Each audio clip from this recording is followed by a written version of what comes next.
Which is, again, it's a nice place to come into the end here. What is the one thing, what's the nightmare scenario that this could all go horribly wrong? What's the one big thing, I'll go around the table again, where you think the wheels could come off?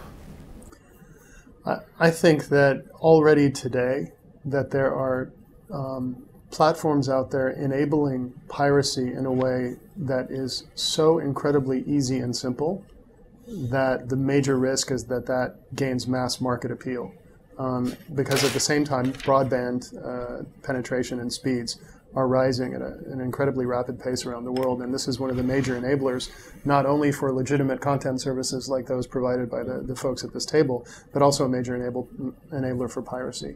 So if the whole world learns how to use views, which can automatically download your favorite programs for you, transcode them for use on any device you own, and transfer them to other devices around your home, then that's going to be a major problem for all of us. And there's currently no way to sort that out today.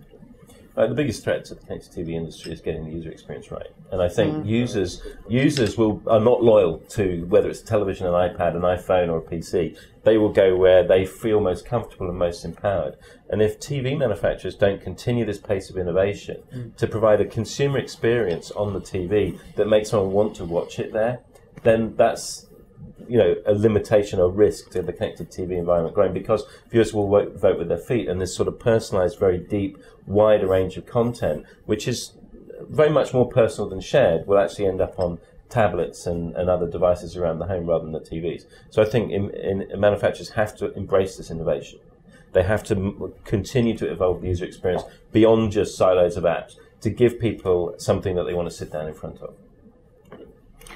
Man after my own heart, Ian. I completely agree with you there. I'd written down here when you asked that question, if it becomes too far away from the TV. And that's basically the way of summarising what you said in my mind, that it's the interface of the consumer is too far away from the TV. But again, to go back into this black box and the ecosystem, looking back upstream into the industry, if it's too far away from the TV, if we get the ad formats wrong, if we don't replicate the way it works, the buying processes, the payment gateways, if we don't respect the studios, basically rebuild a TV network, just a better one, then that's a nightmare scenario. I don't think it'll ever take off. I don't really think there is a nightmare scenario. I think the worst case would be that things recede and regress to where it is already, and people continue making money out of subscription in just the way they are now.